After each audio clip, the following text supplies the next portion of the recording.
Good morning and half a day. Half a day, Governor Guerrero. Thank you so much for the vision of leading this very important forum and for your steadfast advocacy and leadership of the people of Guam. Lieutenant Governor Tenorio, my dear friend, Governor Apatong of the Northern Marianas, representatives from the Federated States of Micronesia, Honorable Dale Marks, thank you all for being here at this very important forum. Guam's senators, mayors, business and civic leaders, and most importantly, the people of Guam, thank you for welcoming us. I'll talk for about 15 minutes. We'll frame some of the issues. After that, all of the power is in the dialogue. And so here at this forum, we'll open most of the time here for questions and have the discussion itself too. Guam holds a special place in the lore of my family. This was the main place of my father's service in the Second World War, and it's hallowed ground. Families rebuilt it and carried forward its spirit out of the ashes of that terrible conflict. And today, we find ourselves in a consequential moment. China, Russia, North Korea, Iran are accelerating their aggression. Revanchist, revisionist, expansionist states, they seek to dismantle the security order that's delivered peace and security and prosperity since the Second World War. China is on a dangerous course. Their maneuvers around Taiwan are not exercises, they are rehearsals for forced unification. Last year, the People's Liberation Army staged more joint rehearsals than I have seen in 38 years of service. They spanned the widest geography. They covered every domain: air, land, sea, space, cyber. They moved in tight synchronization, integrated across domains, and produced real joint effects. On one day, the PLA surged 152 warships, 3/4 of its amphibious force. It maneuvered 200 landing craft with 43 brigades of naval infantry. These units practiced beach landings, obstacle breaches, and urban assaults. In April, China rehearsed a blockade of Taiwan with 76 aircraft, 15 ships, and a carrier strike group east of Taiwan. Its rocket force fired missiles at targets built to resemble Taiwan's ports and airfields. North Korea continues to build new destroyers, drones, air defenses.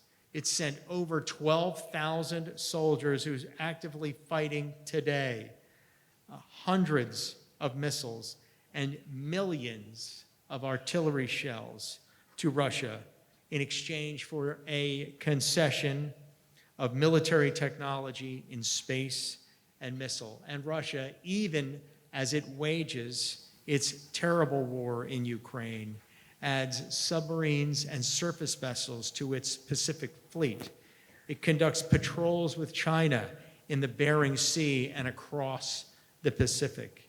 And China supplies 70% of Russia's machine tools in its newly rebuilt war machine and 90% of the semiconductors. China, Russia, North Korea, Iran use one another in a transactional symbiosis. They don't really trust each other, but they do coordinate. They destabilize, and they put all of us at risk. The threat's not just missiles and ships. Cyber attackers strike Guam's lifelines, power grids, water systems, ports, hospitals, schools. In May 2023, Chinese hackers known as Volt Typhoon penetrated U.S. critical infrastructure, including here on Guam. These intrusions aim to coerce the United States before ever firing a single shot. Our adversaries also built counter-satellite weapons to blind our eyes and ears. They push disinformation, economic coercion, and maritime harassment against allies and partners. And this, coming back to the governor's point, is precisely why Guam is so critical, so indispensable. From the seabed to space, and from the surface to the heavens, we must defend Guam in 360 degrees. And Guam never stands alone and must never stand alone. Our allies, thank you. Our allies and our partners draw strength from Guam and from Guam's leadership. Guam anchors America's ability to defend, to project power, to sustain alliances and partnerships, and above all, to deter aggression. At U.S. Indo-Pacific Command, deterrence is our highest duty. Deterrence is that potential enemy's knowledge of capability and will. Our adversaries must know the cost of aggression outweighs any perceived gain of aggression. And deterrence begins with the homeland. Guam is the homeland. And we are a Pacific nation. Defending Guam is defending America. Defending the homeland is our #1 priority. At the center of this effort stands the Guam Defense System, the War Department's largest investment in the Pacific. It represents more than $8 billion in integrated air and missile defenses. It will shield Guam's people and U.S. forces from ballistic, cruise, and hypersonic weapons. But it's more than a shield, it's also a catalyst. It creates hundreds of high-quality jobs during construction and will continue to provide meaningful, important, critical employment long after. It modernizes power, water, and roads. It expands training and apprenticeships so the young can build lasting careers. And it sustains civilian careers in maintaining and operating the system and the critical infrastructure. The Guam Defense System will endure throughout this Pacific century as both a shield for America and an engine for Guam. Alongside the Guam Defense Department, we also seed innovation. With support from the War Department's Industrial Base Analysis and Sustainment Program, we are launching advanced manufacturing workforce development initiatives in Guam. Through this advanced manufacturing initiative, we'll bring science and technology into Guam's schools. We'll create programs at Guam Community College and University of Guam that lead directly to meaningful careers. We'll deliver adult training for careers. We'll strengthen local businesses so they can support Guam's defense. This is Guam's building its own strength. It's precisely the words that the governor so presciently said before I spoke, that this is Guam keeping its talent, Guam contributing directly to America's defense, and security across the board must be meaningful, profound, and based here in Guam. Tomorrow you'll hear more in a dedicated panel on advanced manufacturing and workforce development. This young gentleman, please stand up, B.J. Worrell, and other experts. You may sit. I want to give you a round of applause because I appreciate you. BJ is my unseen point man on many, many things.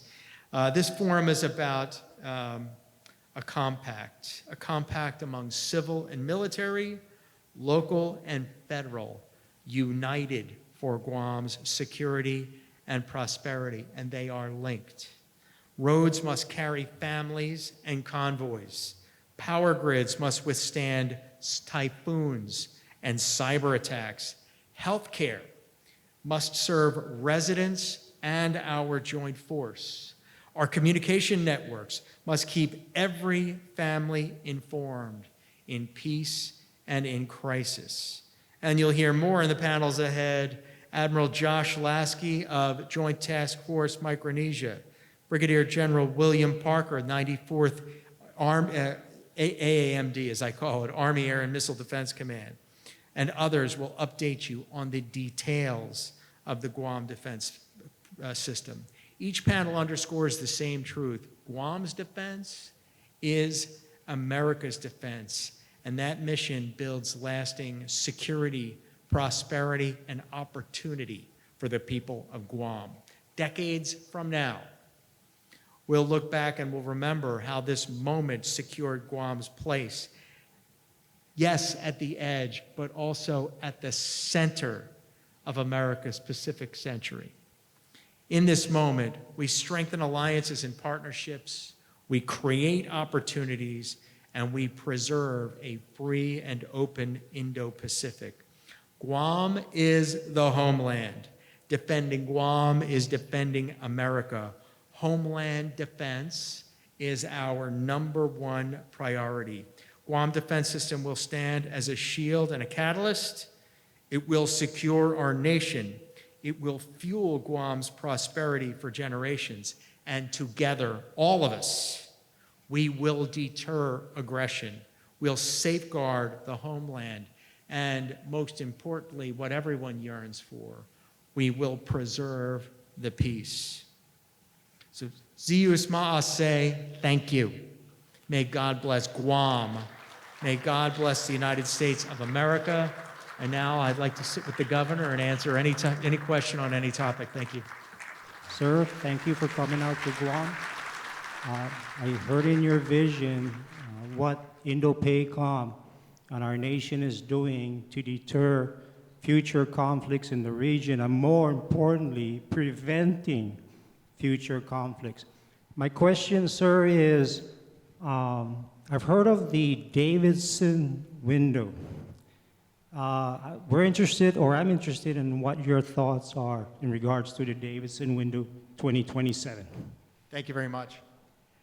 Adrian, thank you. First, the Davidson window reflects one of my predecessors and a dear mentor of mine, Admiral Phil Davidson, the 25th commander of the United States Indo-Pacific Command, who reflected the fact, and it is a fact, that Chairman Xi Jinping has directed his military to be ready for a conflict that unifies Taiwan by force to the mainland by 2027.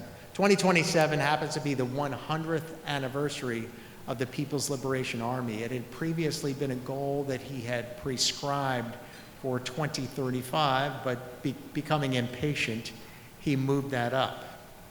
And so if China has a window where they intend to be ready by 2027, it also has implicitly a requirement that we are able to deter conflict by pacing and or exceeding that capability for deterring conflict. And this is a matter of law in the Taiwan Relations Act, which states that the United States shall maintain the capacity to resist any resort to force that threatens the social, political, and economic system of Taiwan. It became so named the Davidson window because there was this sense that 2027 was a buy date, like a loaf of bread, sell by 2027. It never was that. Admiral Davidson would tell you the same thing. 2027 date was a stretch goal to be ready for that date. And the People's Liberation Army has set themselves on a course to be ready. And according to their own goals, they are on track. And that means that we've got to work doubly, triply harder to be ready to thwart that in accordance with our own obligations within the policy itself, one tenet of which is the Taiwan Relations Act. That does not prevent China from executing an operation before 2027. If they see a set of conditions that make them believe that they must implement a war of necessity, they will do so at greater risk to their force and at greater risk to the government. Nor does it mean that it is a prescribed date that on X day, on 2027, that is their deadline and they're going to go.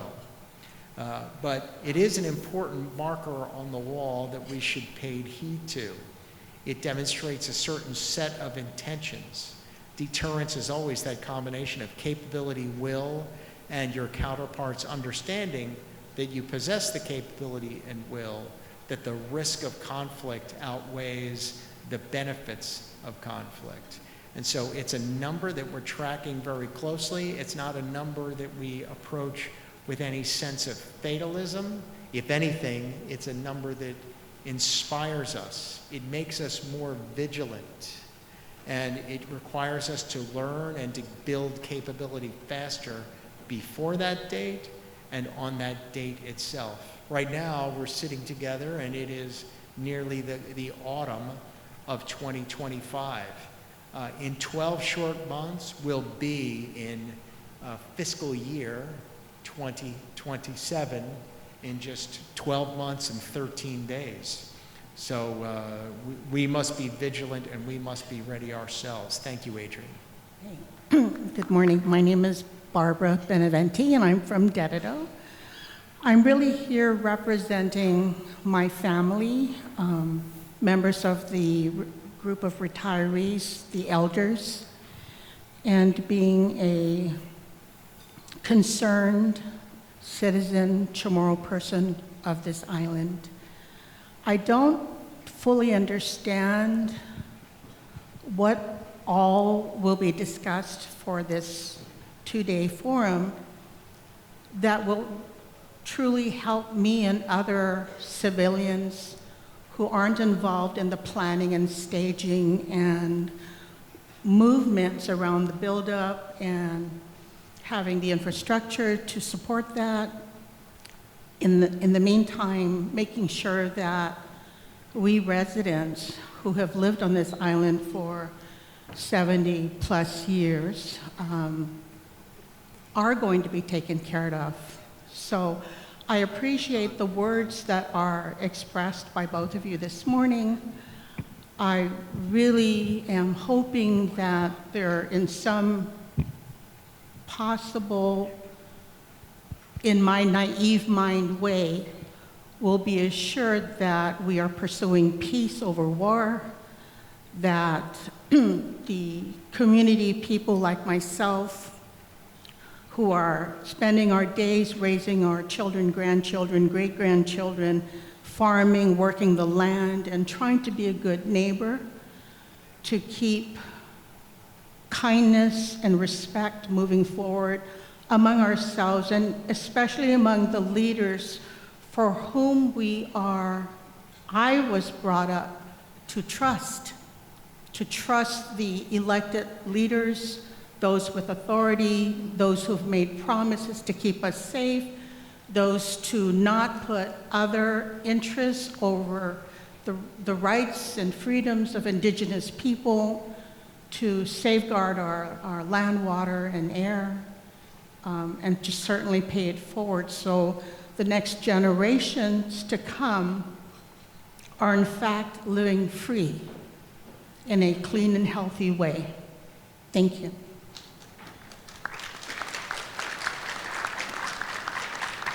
Thank you, Ms. Barbara.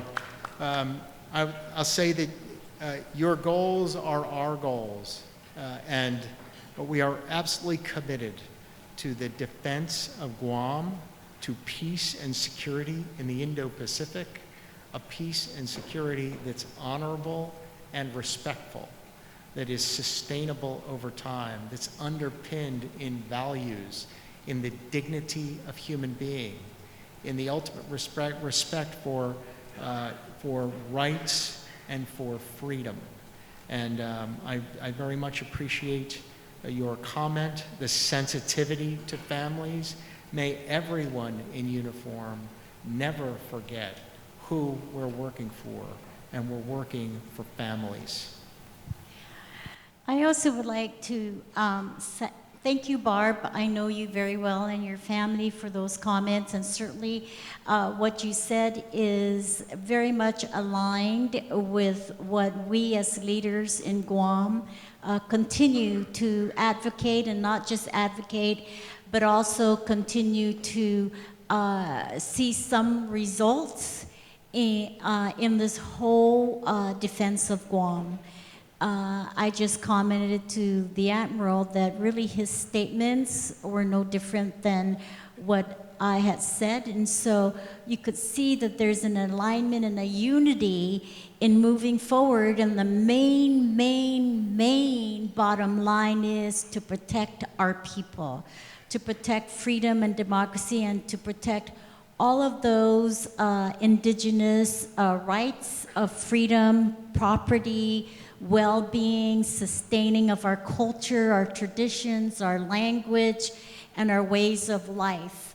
And everywhere I go, whether it's with Admiral Paparo in Indo-PACOM, whether it's with Admiral Lasky in the Joint Task Force, or in Pentagon with Secretary Hegseth, in Congress, and even in White House, the message is stated very clearly that we in this part of the world are the forefront of the defense of our nation and the security of our people. And so how do we balance military buildup and the protection of our environment, our language, our culture, our economy? And how do we, in this partnership, get benefits from what this increased attention to the defense of Guam? And I have to say, most of our strategies and our agenda is exactly in the right direction, and that is, as I had said when I first became governor, to the military, that we as Chamorro people and we as people in Guam are welcoming people. And we want to continue living in freedom and democracy. We are the only U.S. soil that was invaded and occupied during a war conflict. So we know the atrocities of war. We know what it's like to be taken away our freedom and democracy. And so that basis is what we go forward as the foundation when we talk about the defense of Guam.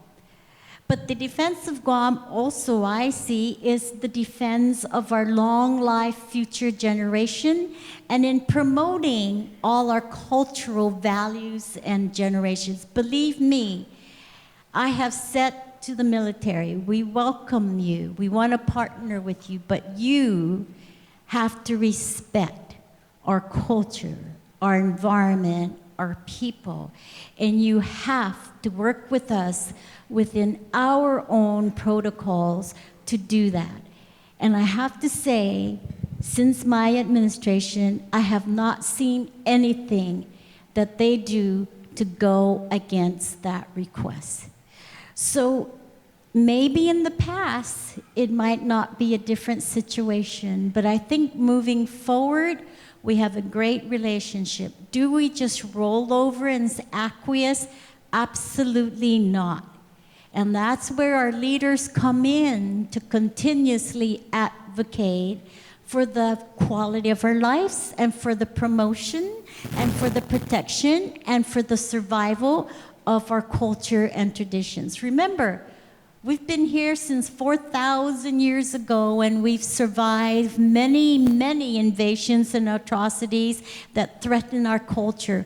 But we have survived and thrived, and we will continue on because of the basis in what we believe in.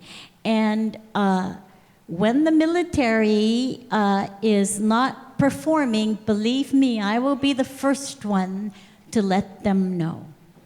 Together with our leaders from the legislature, our leaders from the mayors, because the mayors also play a very good, essential element in this whole defense. They are out there with our residents and know the pulse, and they will know from our residents what the issues are that are coming up. So be assured, you mentioned about elected officials. I am very confident that our officials are aligned with how we want this military buildup to be. So thank you for that comment. My name is Senator Sabina Flores Perez. Sorry, there's a lot of back interference. But I just want to say that, you know, for the people that are sitting here today, that Guam has had a long history for the fight for self-determination. And during that time, there's been a lot of degradation to our island in regards to our environment, as well as to, you know, poverty. We're seeing increases in poverty. And so what you have said here today will further that trajectory into degradation of our lands and harming our civil community here. So I just want to point out, as recent as last week, I believe, there was an article about homes, that there were 1,300 homes that need to be built by 2028. And here in Guam, we have a critical shortage of affordable housing. And so it concerns me that as we talk about Guam as a partner, we're often left out of the initial talks about mitigating these impacts or preventing these impacts. In fact, we were not at the seat of the table when the relocation from Okinawa to Guam was made. This is at the root of colonization. And so what is being done to our island is furthering this colonization. The other thing that I want to add is my concern about environmental harm that comes from small modular nuclear reactors that are going to potentially power this 360 military defense. We as a community are not for it, by and large, to bring in nuclear energy onto our island. We've seen the impacts of nuclear fallout from the Marshall Islands, and we are not included in this Radiation Exposure Compensation Act. For many, many years, we were left out, even though we had the opportunity. And when we talk about partnership, we want genuine partnership, genuine security for our island. I know you're here, you're new here, but I just wanted to reiterate and inform those that are new to our island, new to our history, that we have suffered a cumulative impact of militarization, including our human rights, to a safe and clean environment. And we ask that you do not diminish our voices. Every time I've seen an environmental impact statement, it talks about the harms and then it goes on to minimize the impacts. How is that genuine? How is that being a true partner? Yeah, we ask that you listen to our voices seriously. Thank you.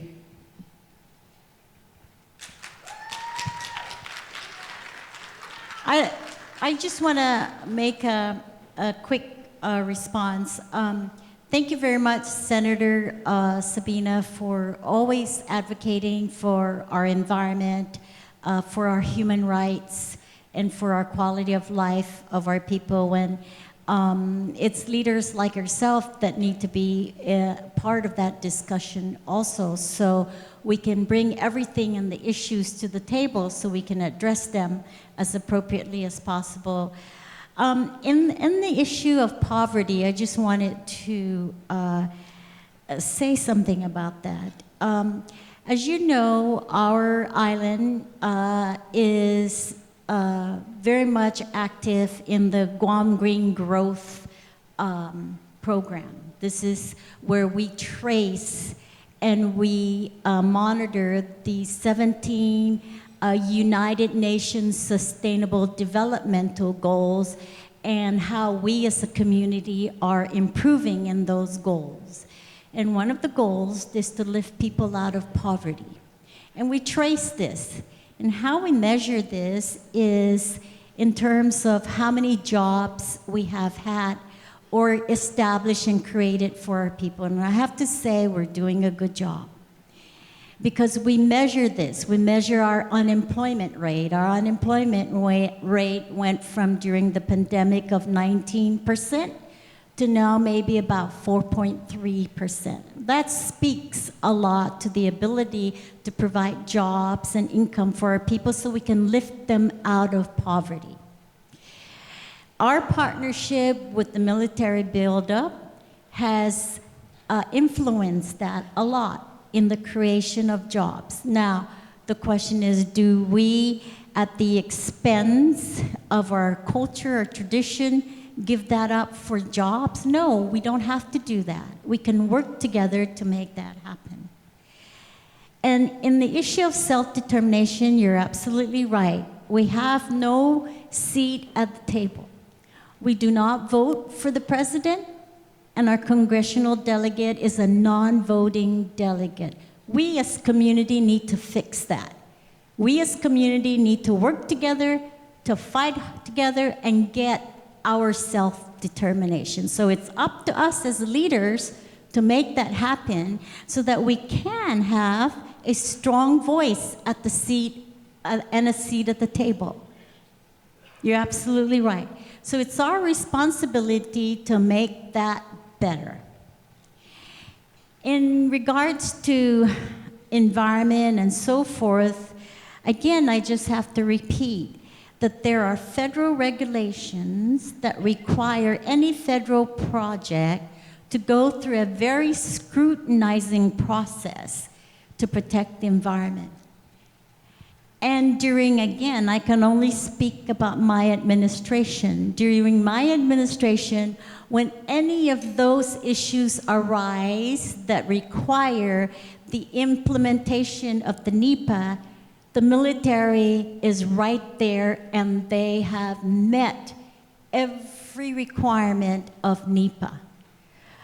When remains of our ancestors are uncovered, they either respect them in place or they take the artifacts and the remains and put them in a cultural repository that the federal government paid for because they understood the importance of our culture and our ancestors.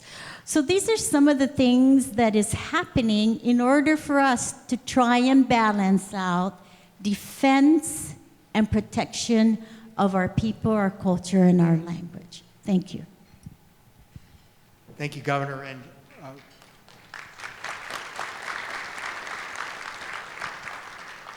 Senator, we pledge to be sources for transparency, for teamwork, for dialogue, and for respect. And when we're not doing that, we're human. We expect and we ask for our partners in Guam government to hold us to account. And Governor Guerrero has been a very demanding and very accountable partner in that. And we pledge moving forward to have dialogue, to continue our processes that so treasure moving forward transparently, respectfully, in ways that enhance the community. And when we're not doing that, we want to know so we can fix ourselves. Thank you. Afade, good morning. I'm Robert Underwood. I live in Tamuning, nearby. And as a former non-voting delegate in the U.S. House of Representatives, I think I fully understand some of the concerns on how powerless Guam is relative to the federal government.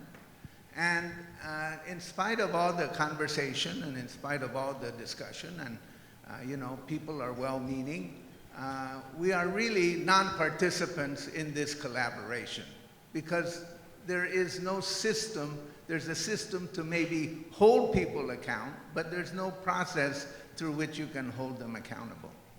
But, you know, all life is difficult, and in this particular circumstance, and looking at it from an historical point of view, people like to say that we are resilient. Indeed, the Chamorro people are resilient. And they've dealt with all kinds of challenges over the course of a 4,000-year history.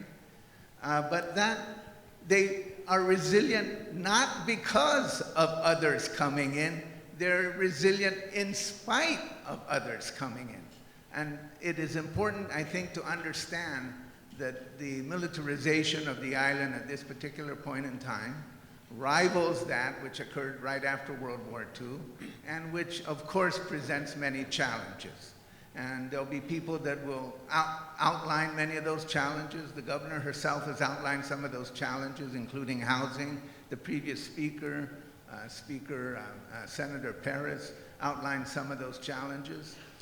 So here's the real bottom line question, and it's not really answerable, but because there's a dynamic here. I'm pretty sure that most people would concede that the people of Guam are being asked to share a disproportionate burden of this response to the China-US competition in this part of the world. They're being asked to share a burden that no other US community or American community is being asked to shoulder. There's going to be disjunctures, there's going to be disruption, there's going to be all kinds of things that are going on that are not going to occur in other US communities, and certainly not at a scale that is present here in Guam, even as we just look over the next couple of years. So the question then becomes, I think, for political leadership and for the community, is where is the disproportionate gain from all this? What are the people of Guam going to gain out of this if they're being asked to shoulder a disproportionate burden? And of course, that's not really answerable in a few sentences, but it is a requirement that we think about it. So, you know, political leaders are fond of saying they want to use the military buildup as leverage to get things, to get funding for different projects, maybe to get support for health care, support for housing. And so at some point in time, there's going to be a tipping point where the disproportionate burden is not resulting in any proportionate gains. I think we're past that tipping point, but that's my analysis. And so the question then becomes, who makes that decision that that tipping point has already been reached? And when do the people of Guam have the power, or when does the community of Guam have the authority to say, no, we're not going to go down that road anymore? And given the current system, I don't think we have that. Now, that's a broad question, but I think it's important that people kind of understand it. Thank you.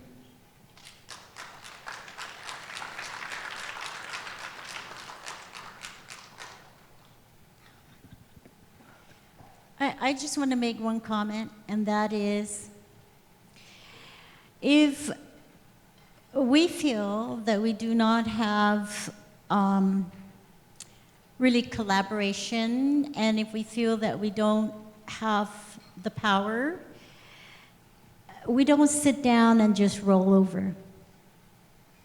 That's why we are resilient. We do not just sit back and roll over. We get our forces together and we strategize on how we can get more power and how we can get more say and how we can work with all of us to get there. So I just want to make it very clear. We need to continuously advocate, continuously strategize. We need to be clear in what it is that we do want And we need to be assured that what our decisions and actions are benefits the whole of the community. It's challenging. It's a lot of work. It's a lot of thinking, analysis, talking with people.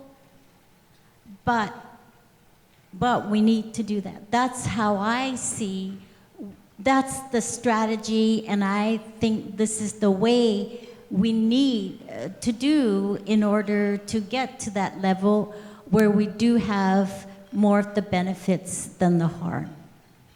I will add, I think central to the premise of the question is somehow that this is some new offensive input from the United States of America. Our buildup of the Guam defense system is in response to aggression. It is not designed to place a greater burden on Guam. It is designed to give greater peace and greater security to Guam. Now, you may or may not agree with that premise, but that is the philosophy that's behind building the Guam defense system and in the ways that we're trying to secure Guam, the homeland, from aggression. My name is Tim Puzan, retired colonel. I work for your Department of Military Affairs governor, supporting the Guam National Guard, and I do anti-terrorism amongst several other hats. My question and comment kind of mixed together today, and I'll be very brief on this, is what I consider to be what could be Guam's worst month ever. And that would be in the aftermath of a potential confrontation with China, which is the purpose of this forum, basically to talk about that eventuality, God forbid, and how that month afterwards would look. Now, we know that a shield is never going to be 100%. We would hope it would be, and we plan for that, but it never is going to be. And the purpose behind the shield, of course, is to protect the people, which is the body, and the spear, which is the strength behind which we would fight back with. And I guess my concern is what happens after that initial strike, if it does occur, where perhaps maybe the port is taken out, the airport is taken out, where we have sustainability issues when it comes to the population. And I would hate to see a delineation between the military population being taken care of and the civilian population being taken care of. We're all Americans and we're all in the same fight together. And I guess I'd like to ask you, Admiral, is how you're planning for that first 30 days and the sustainability of the population of Guam, as well as the ability for a strike back against China should that occur. Thanks very much. Thank you. The integration of civil military, and this is also absolutely inherent in our partnership with the Adjutant General and with Guam Guard, is foremost of mind. And if we're not thinking about that first and foremost, that's got to be the first thing that we think about as we are going through the planning. And the idea of treating every single precious human life the same as the most precious thing on earth is inherent in everything that we do. And so, as I said, homeland defense is our very highest priority. And I'm of the belief that Guam's first day ever happened in the 1940s, and we are determined in the spirit of all those who sacrificed to ensure that that never, ever happens again, that we're never again in a posture where aggression can hurt families in the way that families were grievously hurt in the Second World War. And so front of mind is the fact that we don't cultivate any sense of otherness between the military and between the people of Guam, and we ask and pray that Guam will not cultivate a sense of otherness for the soldiers, sailors, airmen, Marines, guardians, and civilians who live, work, and make their home here. And I think that that's front of mind in our partnership with General Cruz, with the adjutants general to be in the future, and that's absolutely critical. And sustaining life through food, water, medical care will be absolutely critical. And that means building a Guam defense system that is as impregnable as it can possibly be, and building repair and sustainment capabilities that are as perfect as they possibly can be, and always striving for that perfection and never making distinctions among Americans. Thank you. Thank you. Good morning, Governor. Admiral, welcome to Guam, and thank you for your service. Thank you. My name is Tony Babauta. I'm a former Assistant Secretary for the U.S. Department of the Interior. President Obama was my president at the time, and there was a lot that was going on. It's in the midst of the military buildup during my term in office. Also served 10 years on the Hill on the House side. During that administration, we made as much of a concerted effort to try and reach into the community and respond to their concerns. Those concerns are ongoing. But during that time, the Obama administration made commitments and investments that we hoped helped respond to some of the concerns that elected leaders are bringing up. You know, there's going to be a next governor that's in this room that will serve, that will be the successor to Governor Leon Guerrero. And I appreciate the governor's stance with the federal government and her relationship that she has developed with the military over the course of her 6 or 7 years currently in office. What can remain in place, because even with the changes from one admiral to the next admiral, either at Indo-PACOM level or here on Guam, there always seems to be trying to develop new rapport and trying to figure out how that admiral, one, carries out his job, but more importantly, two, perceives what his relationship and those under his command will be with the local community. And is there anything that's in place?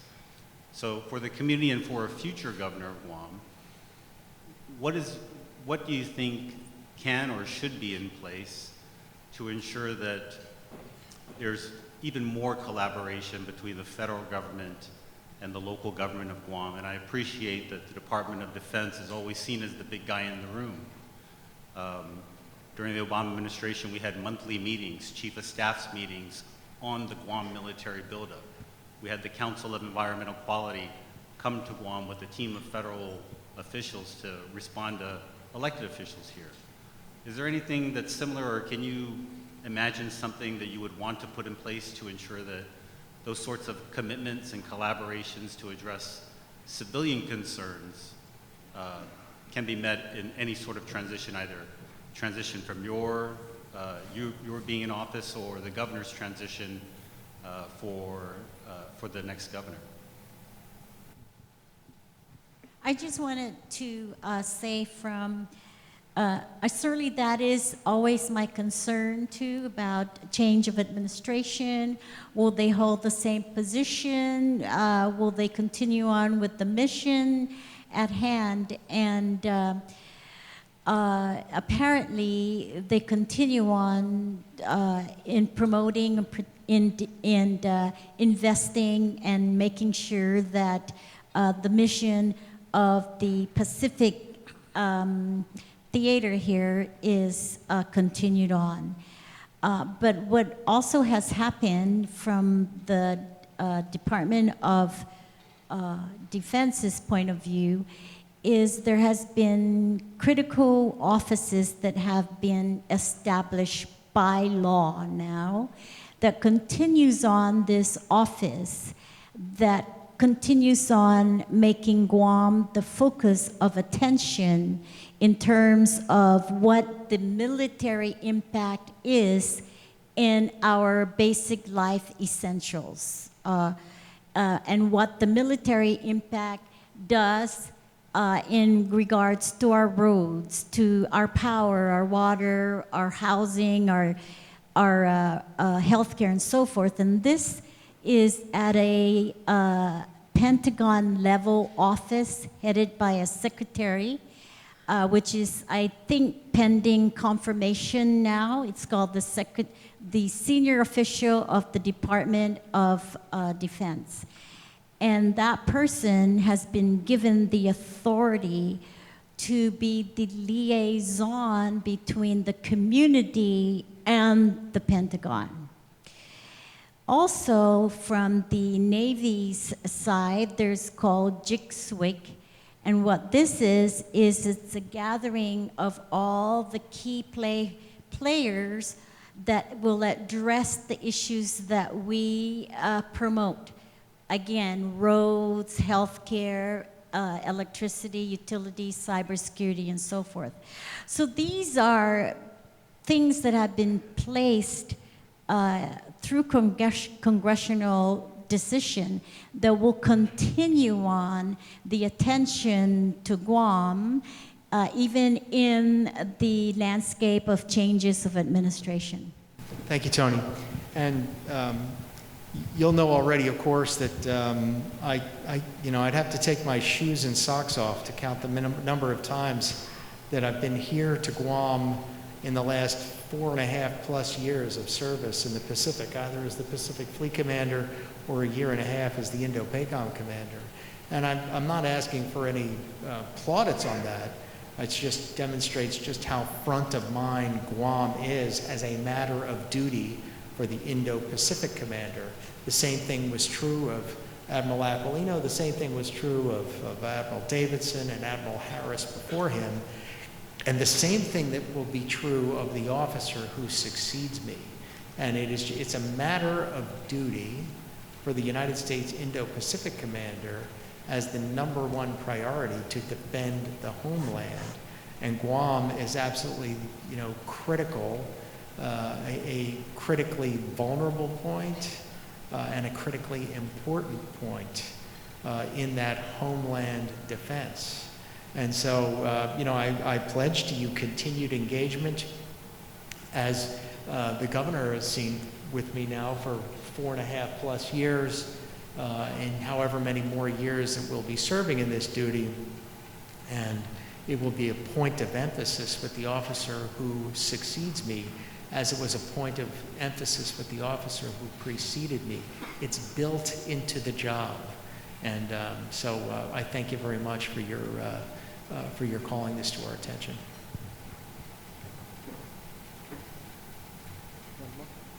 My name's Jay Merrill. I'm a small business owner, and I'm interested in your thoughts, Admiral Paparo, on how the impressive investments in infrastructure innovation, workforce development, and security being made on Guam. Is there a similar plan for the CNMI? And if so, what is the level of investment? And what can the people of the CNMI expect? And likewise, is there a similar plan for Micronesia and what they can expect? Thank you. Thank you, Jay.